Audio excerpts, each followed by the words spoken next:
6:35 de la mañana. Qué gran incertidumbre la que hay frente al manejo del ICETEX. Qué gran sufrimiento el que están teniendo con angustia los beneficiarios que no saben si van a poder continuar sus estudios. Hashtag de hoy, tema del día. El ICETEX es nuestra transmisión en YouTube en la FM oficial. Hoy es el Día Internacional de Lucha contra la Violencia de Género y nos da gusto saludar a la defensora del pueblo, Iris Marín. Señora defensora, gracias por estar con nosotros. Buenos días, Juan, y muchas gracias a ustedes por la invitación. Hoy, con ocasión de este día, ustedes quieren presentar un nuevo mecanismo para denunciar lo que es una verdadera plaga, un azote, un cáncer, que es el acoso sexual y la violencia de género. ¿De qué se trata? Sí, hemos identificado y pues hay muchos casos que son conocidos públicamente de hechos de víctimas, de personas que tienen, hombres que tienen una posición de poder, generalmente de poder público, pero no exclusivamente de poder público, y parte del ejercicio de su poder lo usan para acosar sexualmente a mujeres que trabajan dentro de su entorno laboral.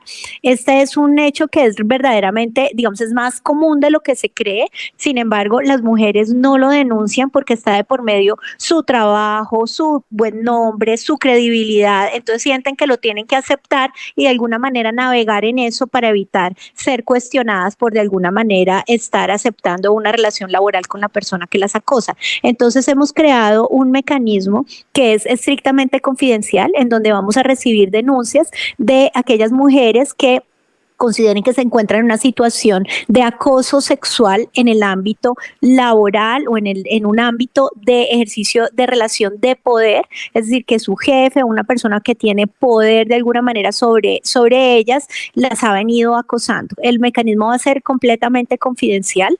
Esto quiere decir que vamos a recibir sin necesidad de que ella tenga que exponerse públicamente. Vamos a hacer una verificación de esta información, es decir, una verificación de las entrevistas, de las pruebas que tiene. Generalmente esto es bien difícil, es una de las dificultades que tienen las mujeres para poder denunciar estos casos, y es que la mayoría de estos hechos ocurren en espacios cerrados, confidenciales, donde no hay pruebas y donde tampoco las mujeres andan con un celular viendo a ver dónde van a grabar. Entonces no tienen pruebas y es su palabra contra la palabra de una persona que tiene mucho poder y credibilidad social, política o en su entorno.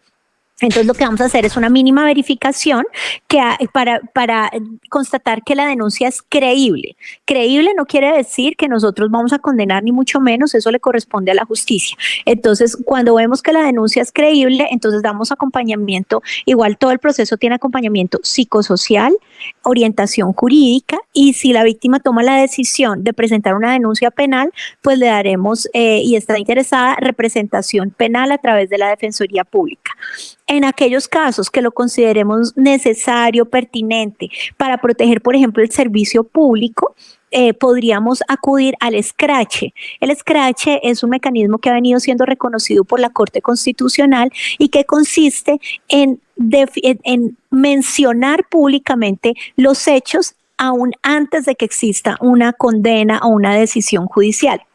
El escrache es un mecanismo que es válido debido a que pues muchas veces justamente la impunidad está rodeada por la falta de pruebas y por el poder central que ejerce la persona que es agresora. Entonces el escrache ayuda, digamos, a activar primero una rendición de cuentas social y también a impulsar la justicia.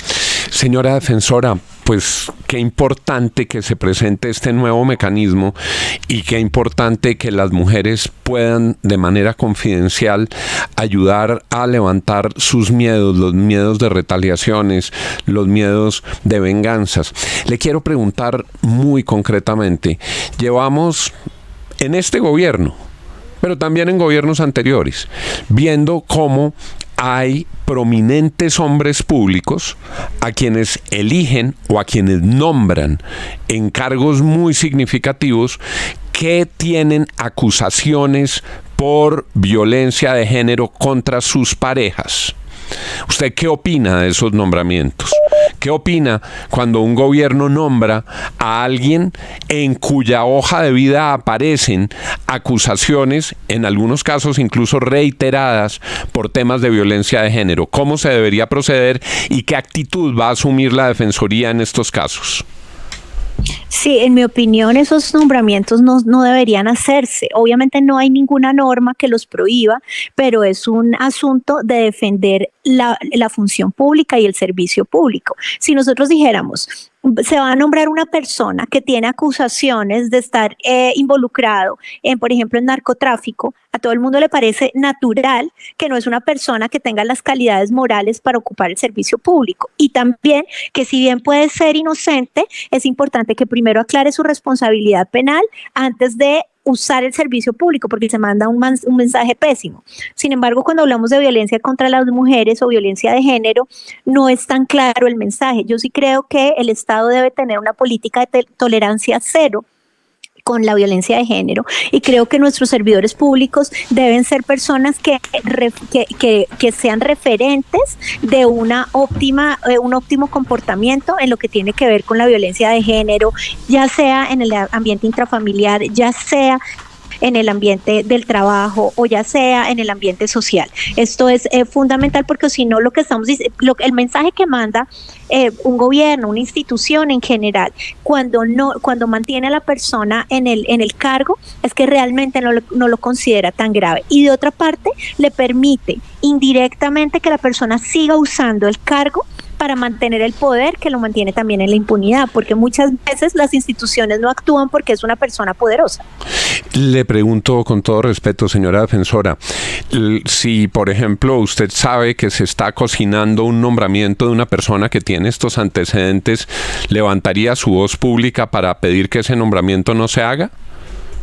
Sí, por supuesto. De hecho, lo hice con Diego Cancino, que era viceministro del Interior, había salido del cargo y estaba en proceso de ser nombrado director de la SAE, y pues así lo hice. Entiendo que él tendrá ahorita que enfrentar el proceso penal por abuso sexual y tendrá allí que defender su posición, pero efectivamente creo que especialmente en cargos tan relevantes y que tienen tanta visibilidad pública es mejor, y claro que levantaría la voz. Fue muy importante que usted lo hiciera, ciertamente, en un debate que se produjo hace un par de semanas. ¿Tiene algún caso en la mira? ¿Le preocupa algún nombramiento del que se esté hablando que amerite su pronunciamiento? Lo que pasa es que sí vi una información ayer respecto de un nombramiento que podría generar algún tipo de inquietud al respecto. Sin embargo, no he visto información oficial. Entonces no quisiera pues anticiparme hasta no tener más información. ¿Y de funcionarios que están ocupando actualmente altos cargos? El presidente del Consejo Nacional Electoral, por supuesto, él también creo que es una persona que debiera renunciar, y que su partido político también le debería exigir responsabilidad. Pues me parece, William, Santiago, muy importante esta postura de la defensora del pueblo. Intuyo que en los próximos días tendrá que pronunciarse sobre algún caso. Sí, pues el de Armando Benedetti, indudablemente que es al que la defensora se refiere, pero pues quiere guardar prudencia con razón, porque es claro que Armando Benedetti dice que va a volver al gobierno como asesor, no dice a qué exactamente, pero va a renunciar a la FAO y va a volver al nivel central del gobierno como asesor, sin que se haya resuelto del todo la investigación que tiene por un altercado violento en contra de su pareja en Madrid. William. Bueno, y hay otro tema, Juan, que también valdría la pena abordar con la defensora sobre lo que está ocurriendo en materia de reclutamiento de menores, que pone también en vilo esa situación con el gobierno nacional. ¿Hay algún tipo de solicitud defensora frente a los procesos de paz y la manera como están avanzando y las denuncias de reclutamiento de menores? Sí, si me permiten, antes de pasar a ese tema, quisiera mencionar algo respecto al tema anterior. Yo creo que aquí hay que tomar conciencia, lo digo, lo repito y no me voy a cansar de decirlo, una de las crisis de derechos humanos más graves que tiene Colombia es la crisis de violencia contra las mujeres. Las cifras de feminicidio son extremadamente altas. El hecho de un acoso sexual, un abuso sexual, una violencia de género contra una mujer no es un chiste. A las mujeres nos matan. Este año, según el Observatorio de Feminicidios, se han reportado más de 650 casos de feminicidios en Colombia y la cifra ha crecido respecto del año anterior. Entonces no estamos hablando de si un funcionario puede o no tal vez ser, digamos, un buen funcionario, sino que es un referente moral frente a una crisis que debemos ser implacables y no tolerar. Entonces yo quisiera como mencionar eso para que no quede como solo un asunto de moralidad o social. Y respecto a lo que me preguntan de reclutamiento forzado, al cierre a 5 de noviembre, creo que esas cifras a cierre de noviembre desafortunadamente van a crecer mucho, pues más de lo que habían venido creciendo los meses pasados. Se habían presentado 282, habíamos recibido el reporte de 282 de ellas eran niñas durante este año y el 50% indígenas. Reclutan todos los grupos armados, recluta el EMC, las disidencias, especialmente las de Mordisco, pero también las de Calarcá, recluta el ELN y recluta y usa niños y niñas el Clan del Golfo, por lo menos. También bandas de delincuencia organizada. Este es un tema que ha venido subiendo. Lo que yo he dicho es que si bien la Defensoría del Pueblo está de acuerdo con los procesos de diálogo como un medio adecuado, idóneo, el mejor para resolver los conflictos armados y la violencia en Colombia, esto requiere también unos compromisos muy serios que deben venir de los grupos que están en estos procesos de negociación y también ser exigidos por el gobierno. El derecho internacional humanitario no es negociable. Es decir, no es que estemos esperando que haya un compromiso en la mesa de negociación de dejar de reclutar a niños y niñas. El reclutamiento es un crimen internacional. La Jurisdicción Especial para la Paz hace unos pocos días hizo una imputación por más de 18.000 reclutamientos atribuibles a las FARC, reclutamientos en el marco de los cuales, por ejemplo, las niñas sufrieron violencia sexual y diferentes tipos de abusos, esclavitud sexual, etcétera. Entonces estamos hablando de una conducta que ha sido un patrón en la historia del conflicto armado colombiano y que desafortunadamente se está repitiendo. Entonces el llamado a los grupos armados es a que sepan que deben suspender de inmediato esta conducta, y no solo para niñas y niños menores de 15 años, que algunos de ellos sostienen esta teoría porque el Estatuto de Roma dice que el reclutamiento va hasta los 15 años.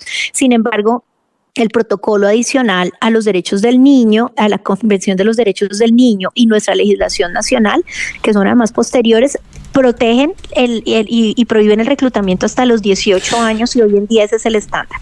Señora defensora, yo voy más allá y usted me dirá si estoy equivocado o no.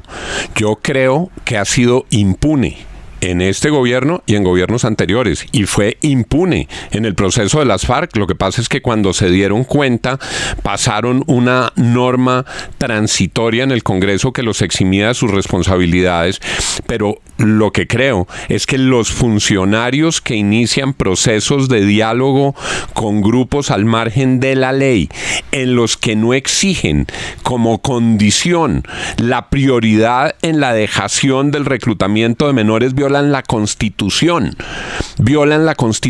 y los servidores públicos son responsables por la violación de la Constitución. ¿Y por qué violan la Constitución? Porque en la Constitución hay un artículo que dice que el derecho del niño es prevalente. Entonces, si se inicia un proceso de paz que no respete la prevalencia del derecho de los menores, está violando la Constitución. ¿No cree usted? Juan, vea, en eso sí no estamos de acuerdo. Digamos, yo estoy de acuerdo con el principio que usted plantea, y es que, como venía diciendo, el reclutamiento de niños y niñas está prohibido de manera absoluta en nuestro régimen jurídico y en el derecho internacional. Es un crimen internacional y sobre esto no puede haber ningún tipo de ambigüedad. Ahora bien, los acuerdos y los procesos de conversaciones se adelantan con grupos armados que están en armas, valga la redundancia, que están adelantando crímenes, y la finalidad del proceso de conversación es poder que dejen las armas y que se inserten a una vida civil. Entonces, allí siempre hay esta tensión y esta ambigüedad tan fuerte, y es que los distintos gobiernos, no solo como dice usted, sino los gobiernos anteriores, desde Pastrana, etcétera, se adelantan procesos de conversaciones con grupos que están cometiendo crímenes internacionales de gravedad absoluta, como es el reclutamiento de niñas y niños. Pero no es su responsabilidad que lo sigan cometiendo. No pueden ser cómplices, por supuesto, y no lo pueden ser en la medida en que lo exijan. Recuerden que el derecho internacional humanitario es obligatorio, que el reclutamiento está absolutamente prohibido, que se debe liberar a los niños, pero digamos lo otro lo que genera es que hace inviable cualquier proceso de conversaciones, porque tienen que dejar las armas y dejar sus actividades ilícitas, que son las que se pretenden terminar antes de iniciar el proceso de conversaciones. Pues muy interesante discrepancia, porque la prioridad que confiere la Constitución a los derechos de los menores se debería traducir también en la agenda de la negociación, porque si no pasa lo que pasó con las FARC, que tienen una larga discusión y mientras tanto los derechos de los niños, que deberían ser los primeros que se defendían, siguen vulnerándose con el reclutamiento, pero es una discusión, entiendo, mucho más larga y compleja. Señora defensora, gracias por estar con nosotros y felicitaciones por este mecanismo para enfrentar el acoso sexual y gracias por estos esfuerzos. Gracias por estar en nuestros micrófonos. Muchas gracias, Juan, y a toda la mesa de trabajo y sobre todo por dar difusión a estos mecanismos que esperemos nos ayuden a superar la violencia contra la mujer. 651, la defensora del pueblo, Iris Marín.